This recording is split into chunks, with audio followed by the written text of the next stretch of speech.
स्वागत है। आज हम एक ऐसी कहानी पर बात करने वाले हैं जो शायद बहुतों को अंदर तक छू जाए। ये कहानी है जूलियन मेंटल की, जिसे रॉबिन शर्मा की किताब the monk who sold his Ferrari में बताया गया है। सोचिए, एक ऐसा इंसान जिसके पास दुनिया की मतलब हर चीज थी, हर चीज, पैसा, शोहरत, ताकत, सब कुछ, लेकिन फिर भी अंदर से वो बिल्कुल खोखला महसूस करता था। और ये हमें एक बुनियादी सवाल पर लाता है, क्या बाहरी दुनिया की सारी सफलता, सारा ऐशो आराम, क्या ये किसी काम का है अगर मन में शांति ही ना हो? क्या ऐसी जिंदगी को वाकई सफल कहा जा सकता है? ये सवाल आज के दौर में जहां सोशल मीडिया पर हर कोई अपनी परफेक्ट जिंदगी दिखा रहा है और भी ज्यादा मायने रखता है।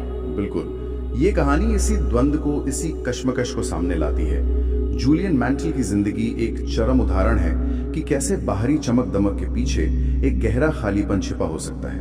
उनकी कहानी सिर्फ एक व्यक्ति की नहीं, बल्कि एक पूरी संस्कृति पर सवाल उठाती है जो सफलता को सिर्फ बैंक बैलेंस और पद से नापती है। तो चलिए आज जूलियन मेंटल की इस असाधारण यात्रा को परत दर परत खोलते हैं, समझते हैं कि कैसे वो चरम सफलता के शिखर से गिरकर आत्मज्ञान की गहराइयों तक पहुंचा और इस सफर से हम सब के लिए क्या सीखने लायक है। यहाँ से शुरू करते हैं उनकी कहानी का वो मोड़, वो टर्निंग पॉइंट जहाँ सब कुछ बदल गया। जूलियन मेंटल कोई आम वकील नहीं था, वो अपने क्षेत्र का सितारा था, एक लेजेंड। हाँ, बहुत बड़ा नाम था। करोड़ों की कमाई, मैनहट्टन में आलीशान पेंट हाउस, प्राइवेट जेट और हाँ, वो चमकदार लाल फरारी जो उसके सफलता का जैसे प्रतीक थी। बाहर से देखने वालों के लिए उसकी जिंदगी एक सपने जैसी थी, एकदम परफेक्ट। लेकिन इस चमक के पीछे का सच वो कुछ और था। बिल्कुल। बेहिसाब तनाव, लगातार काम का बोझ, रिश्तों में दूरी और अंदर ही अंदर बढ़ता एक खालीपन। और फिर एक दिन भरी अदालत में अपने केस पर बहस करते हुए सबके सामने उसे एक जोरदार दिल का दौरा पड़ा। वो वहीं गिर गया। बहुत नाटकीय मोड़ था। हाँ बिल्कुल। और ये सिर्फ एक मेडिकल घटना नहीं थी, ये जैसे उसकी आत्मा की चीख थी। अस्पताल के बिस्तर पर पड़े हुए मौत को इतने करीब से देखकर उसे पहली बार एहसास हुआ, मैंने दुनिया जीतने के चक्कर में अपनी जिंदगी ही दांव पर लगा दी। सब कुछ हासिल किया सिवाय खुशी और सुकून के। इस एहसास ने उसे अंदर तक हिला दिया। और फिर उसने वो किया जिसके बारे में शायद कोई सोच भी नहीं सकता था। हाँ, जो कदम उसने उठाया। उसने अपनी वकालत छोड़ी, अपना आलीशान घर बेचा, अपनी सारी महंगी चीजें बेच दी, सब कुछ। और हाँ, अपनी प्यारी बेशकीमती फेरारी भी बेच दी। जरा सोचिए, वो फेरारी जिस चीज के लिए लोग तरसते हैं उसे उसने यूं ही छोड़ दिया। ये वाकई चौंकाने वाला था। और वो कहीं आराम करने नहीं गया, बल्कि एक अनजाने सफर पर निकल पड़ा, भारत की ओर, हिमालय की गोद में, मन की शांति और जीवन के असली अर्थ की तलाश में। ये फरारी बेचना ये महज एक चीज से छुटकारा पाना नहीं था, वो फरारी प्रतीक थी उस पूरी जिंदगी का जिसे वो पीछे छोड़ रहा था। एक ऐसी जिंदगी जो सिर्फ बाहरी चीजों, स्टेटस सिंबल, हाँ, और दूसरों की नजरों में सफल दिखने पर टिकी थी। उसका ये कदम एक शक्तिशाली बयान था कि सच्ची संपत्ति, सच्ची कीमत शायद भौतिक चीजों में नहीं है, कहीं और है। सही कहा। ये उस खोखलेपन को ठुकराना था जिसने उसे लगभग मार ही डाला था। सही कहा। और इसी खोज में वो पहुंचता है भारत, हिमालय की रहस्यमयी और शांत वादियों में। कई महीनों की तलाश के बाद आखिरकार उसकी मुलाकात होती है सिवाना के साधुओं से, सेजेस ऑफ सिवाना। हाँ, उन ज्ञानियों से। ये कोई साधारण संत नहीं थे, बल्कि ऐसे ज्ञानी थे जिन्होंने सदियों पुरानी बुद्धिमत्ता को सहेज कर रखा था, जो जानते थे कि एक भरपूर और सार्थक जीवन कैसे जिया जाए। इन्हीं साधुओं ने जूलियन को जीवन जीने की कला सिखाई और सबसे महत्वपूर्ण, अपने मन को वश में करने के रहस्य बताए। उनका एक केंद्रीय उपदेश था जो बहुत गहरा है, तुम्हारा मन एक बगीचे की तरह है। हाँ, ये उपमा बहुत शक्तिशाली है। तुम इसके माली हो। तुम इसमें या तो सुंदर सुगंधित फूल उगा सकते हो या फिर जंगली घास फूस और कांटे। चुनाव तुम्हारा है। ये बहुत गहरी बात है। इसका मतलब है कि हमारे विचार ही हमारे जीवन की गुणवत्ता तय करते हैं। अगर हम लगातार सकारात्मक, रचनात्मक, प्रेम पूर्ण विचारों के बीच बोएंगे तो हमारा जीवन वैसा ही फलेगा फूलेगा। लेकिन अगर हम अपने मन में डर, चिंता, नफरत और नकारात्मकता के बीच डालते रहेंगे तो जीवन में दुख और परेशानियां ही उगेंगी। बिल्कुल। ये सिर्फ अच्छा सोचो कहने से ज्यादा गहरी बात है।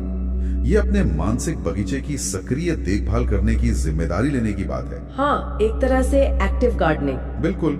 लगातार अच्छे बीज बोना, उन्हें सींचना और नकारात्मक विचारों की खरपतवार को पहचान कर उखाड़ फेंकना। और इसी गहरी समझ के आधार पर सिवाना के साधुओं ने जूलियन को वो 7 सिद्धांत सिखाए। वो 7 सूत्र जिन्होंने उसकी जिंदगी को पूरी तरह से बदल दिया। ये सिर्फ किताबी बातें नहीं थी, बल्कि रोजमर्रा की जिंदगी में उतारने वाले व्यवहारिक सूत्र थे। चलिए इन 7 सिद्धांतों को थोड़ा और गहराई से समझते हैं। पहला सिद्धांत, और शायद सबसे अहम, मन पर महारत हासिल करें, मास्टर योर माइंड। हाँ। साधुओं ने बताया कि हमारी सबसे बड़ी लड़ाई बाहर नहीं, अपने मन के अंदर होती है।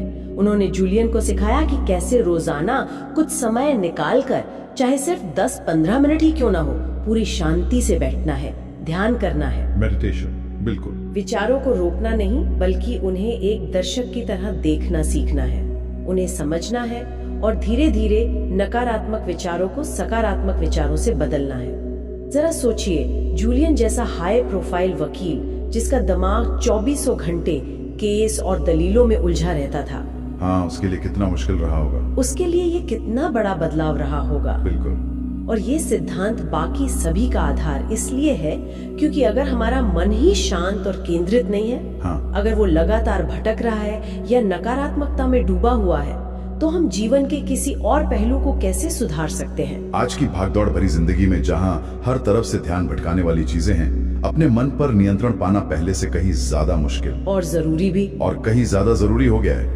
ये आंतरिक स्थिरता बाहरी चुनौतियों का सामना करने की शक्ति देती है। बिल्कुल। दूसरा सिद्धांत है, अपने उद्देश्य का पालन करें। Follow your purpose. इसका मतलब है अपने जीवन का असली मकसद, अपनी सच्ची पुकार, कॉलिंग को पहचानना और फिर उसी के अनुसार जीना। वो काम करना जो दिल को छूता हो, जिससे लगे कि हाँ, मैं कुछ सार्थक कर रहा हूँ। सिर्फ पैसा कमाने या समाज की उम्मीदों पर खरा उतरने के लिए नहीं। सही। जैसा कि किताब में कहा गया है, स्पष्टता महारत से पहले आती है। Clarity precedes mastery. जब तक ये साफ नहीं होगा कि जाना कहाँ है, तब तक सही रास्ते पर चलेंगे कैसे। लेकिन यहाँ एक सवाल उठता है, ये उद्देश्य ढूंढना सुनने में तो अच्छा लगता है, हाँ, प्रैक्टिकल कैसे हो, पर असल जिंदगी में इसे खोजें कैसे, खासकर तब जब कोई पूरी तरह फंसा हुआ महसूस कर रहा हो। ये एक बहुत वाजिब सवाल है। किताब ये सुझाती है कि उद्देश्य खोजने के लिए आत्मनिरीक्षण जरूरी है। खुद से पूछना कि मुझे किन चीजों से खुशी मिलती है, मैं किन कामों में स्वाभाविक रूप से अच्छा हूँ, दुनिया की किस जरूरत को मैं पूरा कर सकता हूँ। ये सवाल पूछना जरूरी है। ये कोई एक दिन में मिलने वाली चीज नहीं, बल्कि एक सतत खोज है। कई बार छोटे छोटे प्रयोग करके, नई चीजें आजमा कर ही पता चलता है कि हमारा असली जुनून क्या है। और जब आप अपने उद्देश्य से जुड़ जाते हैं, तो वो सुबह बिस्तर से उठने की एक ऐसी वजह बन जाता है जो किसी भी तनख्वाह से बड़ी होती है। सही कहा। ये जीवन में ऊर्जा और दिशा भर देता है। बहुत खूब। अब आते हैं तीसरे सिद्धांत पर, काइजन का अभ्यास करें। Practice kaizen. काइजन निरंतर सुधार। हाँ, काइजन एक जापानी तकनीक है जिसका मतलब है निरंतर छोटा छोटा सुधार। ये सिद्धांत कहता है कि जिंदगी में बड़े बदलाव लाने के लिए किसी जादुई छड़ी का इंतजार मत करो। बस हर दिन खुद को कल से थोड़ा सा बेहतर बनाने की कोशिश करो। छोटे स्टेप्स को थोड़ा सा कम करना हो या किसी डर का जरा सा सामना करना हो। जूलियन की पिछली जिंदगी सब कुछ या कुछ नहीं वाली थी। या तो वो टॉप पर होता था या फिर पूरी तरह से टूट जाता था। काइजन उसके लिए इस चरमपंथी सोच का एक संतुलनकारी इलाज था। एक छोटी लगातार होने वाली प्रगति की शक्ति को उजागर करता है। अक्सर हम बड़े लक्ष्यों से घबरा जाते हैं और शुरुआत ही नहीं कर पाते। हाँ, प्रोक्रेस्टिनेट करते हैं। बिल्कुल। काइजन हमें सिखाता है कि छोटे प्रबंधनीय कदम उठाना ज्यादा टिकाऊ होता है, ज्यादा सस्टेनेबल। ये बूंद बूंद से सागर भरने जैसा है। धीरे धीरे बिना ज्यादा दबाव के ये छोटे छोटे सुधार मिलकर एक बड़ा परिवर्तन लाते हैं। ये सिर्फ काम पर ही नहीं, बल्कि सेहत, रिश्ते और व्यक्तिगत विकास जीवन के हर क्षेत्र में लागू होता है। ये सतत विकास का एक शांत लेकिन शक्तिशाली दर्शन है। चौथा सिद्धांत है अनुशासन के साथ जिएं। Live with discipline. डिसिप्लिन। अनुशासन शब्द सुनते ही कई लोगों को लगता है कि ये बंधन है, सजा है, लेकिन सिवाना के साधु इसे अलग तरह से देखते थे। हाँ, उनका नजरिया अलग था। उनके लिए अनुशासन आत्मनियंत्रण और इच्छा शक्ति, विल पावर का निर्माण करने का जरिया था। छोटी छोटी चीजों में अनुशासन लाना, जैसे रोज सुबह एक निश्चित समय पर उठना, अपने स्वास्थ्य का ध्यान रखना, अपने वादों को निभाना, अपने लक्ष्यों पर टिके रहना, ये सब मिलकर हमें ज्यादा मजबूत और आत्मविश्वासी बनाते हैं। सही है। जूलियन ने सीखा कि अनुशासन उसे बाहरी परिस्थितियों का गुलाम बनने से बचाता है। वास्तव में यहाँ अनुशासन को स्वतंत्रता के एक साधन के रूप में देखा गया है। हाँ, ये सुनने में थोड़ा अजीब लगता है। सुनने में ये विरोधाभासी लग सकता है, लेकिन सोचिए, जब हम अनुशासित होते हैं तो हम अपनी तात्कालिक इच्छाओं, आलस या बाहरी भटकाओं के वश में नहीं होते। हम वो करने के लिए स्वतंत्र होते हैं जो हमारे दीर्घकालिक लक्ष्यों और मूल्यों के लिए महत्वपूर्ण है। सही बात है। अनुशासन हमें अपनी भावनाओं और आवेगों का मालिक बनाता है, न कि उनका नौकर। ये आत्मसम्मान भी बढ़ाता है, क्योंकि जब हम खुद से किए वादे निभाते हैं तो हम खुद पर ज्यादा भरोसा करने लगते हैं। बिल्कुल।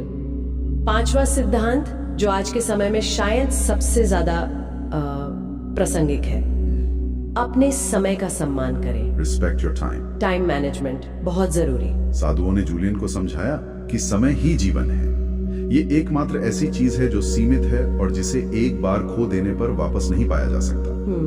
इसलिए हमें अपने समय का बहुत ध्यान से उपयोग करना चाहिए। इसे फालतू की चीजों, नकारात्मक लोगों या अंतहीन स्क्रोलिंग में बर्बाद नहीं करना चाहिए। इसका मतलब है अपनी प्राथमिकताएं तय करना, जरूरी कामों पर ध्यान केंद्रित करना और ना कहना सीखना उन चीजों को जो हमारे समय और ऊर्जा को खा जाती हैं। बिल्कुल। जूलियन महसूस किया होगा कि पहले वो अपना समय सिर्फ बिल करता था, उसे जीता नहीं था। ये बिल्कुल सही है। समय का प्रबंधन असल में जीवन का प्रबंधन है। हम अपने दिन के 24 घंटे कैसे बिताते हैं, यही अंततः हमारी जिंदगी की कहानी लिखता है। हाँ। ये सिद्धांत हमें याद दिलाता है कि हमें अपने समय के प्रति ज्यादा सचेत होना चाहिए, ज्यादा माइंडफुल। क्या हम अपना समय उन गतिविधियों में लगा रहे हैं जो हमें हमारे लक्ष्यों के करीब ले जाते हैं, हमें खुशी देती हैं, या हमारे रिश्तों को मजबूत करती हैं, या हम इसे बिना सोचे समझे गवा रहे हैं? हर दिन ये सवाल खुद से पूछना जरूरी है। छठा सिद्धांत है, निस्वार्थ भाव से दूसरों की सेवा करें। Serve others selflessly. सेवा भाव। ये सिद्धांत कहता है कि सच्ची और स्थायी खुशी पाने का एक रहस्य दूसरों के जीवन में सकारात्मक योगदान देना है। जब हम बिना किसी अपेक्षा के दूसरों की मदद करते हैं, उनके दुख दर्द को बांटते हैं या उनके चेहरे पर मुस्कान लाते हैं, तो हमें गहरी संतुष्टि मिलती है। हाँ, एक अलग तरह की खुशी जो सिर्फ अपने लिए जीने से कभी नहीं मिल सकती। जूलियन, जो पहले सिर्फ अपने केस जीतने और पैसा कमाने में लगा रहता था, उसने सीखा कि दूसरों की सेवा में एक अलग ही आनंद है। ये विचार कई आध्यात्मिक परंपराओं के केंद्र में है। ऐसा लगता है कि इंसान स्वाभाविक रूप से जुड़ाव और योगदान महसूस करना चाहता है। जब हम सिर्फ अपनी जरूरतों पर ध्यान केंद्रित करते हैं तो हम अक्सर अकेले और असंतुष्ट महसूस करते हैं। सही। लेकिन जब हम अपना ध्यान बाहर की ओर मोड़ते हैं, दूसरों की भलाई के लिए कुछ करते हैं, तो हम एक बड़े उद्देश्य से जुड़ते हैं। इससे न केवल दूसरों को लाभ होता है, बल्कि ये हमारे अपने जीवन को भी अर्थ और गहराई प्रदान करता है। ये आत्म केंद्रितता का एक प्रभावी तोड़ है। बिल्कुल। और सातवां अंतिम सिद्धांत, वर्तमान क्षण को अपनाएं। Embrace the present. Live in the moment. हाँ, ये सिद्धांत हमें सिखाता है कि जीवन न तो बीते हुए कल की यादों और पछताओं में है और न ही आने वाले कल की चिंताओं और योजनाओं में। जीवन का असली अनुभव तो सिर्फ इसी पल में है, अब में। Present moment. इसलिए हमें सीखना होगा कि कैसे हम पूरी तरह से वर्तमान क्षण में मौजूद रहें। जो भी काम कर रहे हैं उसे पूरे ध्यान से करें। अपने आसपास की सुंदरता को महसूस करें। अपने प्रियजनों के साथ बिताए पलों को पूरी तरह जिएं। जूलियन का वकील वाला दिमाग हमेशा या तो पिछले केस के बारे में सोचता था या अगले केस की तैयारी में लगा रहता था। हाँ, हमेशा फ्यूचर या पास्ट में। अभी यहाँ होना उसने सिवाना में ही सीखा। ये मूल रूप से सचेतनता या माइंडफुलनेस का अभ्यास है। हमारा मन अक्सर अतीत या भविष्य में भटकता रहता है। हाँ बिल्कुल। जिससे हम उस एकमात्र क्षण को चूक जाते हैं जहां जीवन वास्तव में घटित हो रहा है। वर्तमान में जीना सीखने से तनाव कम होता है, चीजों का आनंद लेने की क्षमता बढ़ती है और जीवन ज्यादा समृद्ध महसूस होता है। यह हमें ऑटो पायलट मोड से बाहर निकालकर अपनी जिंदगी के ड्राइवर की सीट पर वापस लाता है। ये आसान नहीं है, इसके लिए लगातार अभ्यास की जरूरत होती है, लेकिन इसका इनाम बहुत गहरा है। तो इन 7 सिद्धांतों को अपने जीवन का हिस्सा बनाकर कुछ महीनों के गहन अभ्यास के बाद जूलियन मेंटल एक बिल्कुल बदला हुआ इंसान बन गया। पूरी तरह से ट्रांसफॉर्म हो गया। वो तनावग्रस्त, बीमार, अहंकारी वकील कहीं पीछे छूट गया था। उसकी जगह अब एक शांत, स्वस्थ, विनम्र और आंखों में एक गहरी चमक लिए हुए इंसान खड़ा था। उसके चेहरे पर वो सुकून था जो करोड़ों डॉलर भी नहीं खरीद सके थे। सही बात है। और जब वो अपनी पुरानी दुनिया में वापस लौटा तो उसका पहला काम था अपने पुराने दोस्त और सहकर्मी जॉन से मिलना। उसने जॉन के साथ वो सारा ज्ञान, वो सारे सिद्धांत साझा किए जो उसने सिवाना के साधुओं से सीखे थे। क्यों? शायद इसलिए कि वो जॉन को भी उसी बाहरी सफलता की अंधी दौड़ से बाहर निकालना चाहता था जिसमें वो खुद फंसा हुआ था। वो चाहता था कि जॉन भी अपनी अंदरूनी फरारी को बेचकर असली खुशी और मन की शांति की तलाश शुरू करे।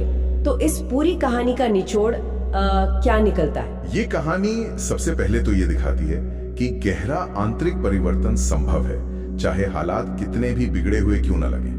ये उम्मीद जगाती है। हाँ, बिल्कुल। दूसरी बात, ये बाहरी सफलता और आंतरिक संतुष्टि के बीच के फर्क को बहुत स्पष्ट रूप से उजागर करती है। जूलियन के पास पहले वो सब कुछ था जिसे दुनिया सफलता मानती है, लेकिन वो दुखी था। बाद में उसके पास भौतिक रूप से बहुत कम था, लेकिन वो असीमित रूप से ज्यादा अमीर और संतुष्ट था। अंदर से अमीर। बिल्कुल, अंदर से अमीर। ये हमें सफलता की अपनी परिभाषा पर सवाल उठाने के लिए प्रेरित करता है। बिल्कुल। इस पूरी चर्चा का सार शायद इस एक वाक्य में छिपा है।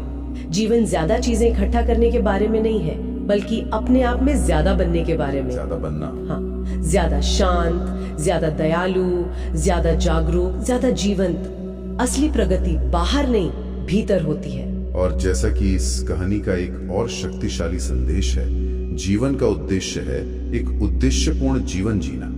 जब हम किसी ऐसे मकसद के लिए जीते हैं जो हमसे बड़ा हो, जो हमें सुबह उठने की प्रेरणा दे, और जब हमारा मन बाहरी उथल पुथल के बीच भी शांत रहना सीख ले, शायद वही सच्ची सफलता है। बिल्कुल। तो चलिए आज की इस बातचीत को यहीं समाप्त करते हैं, लेकिन एक विचार के साथ। यहाँ सोचने वाली बात यह है कि हम में से हर किसी की जिंदगी में कोई ना कोई फरारी जरूर होती है।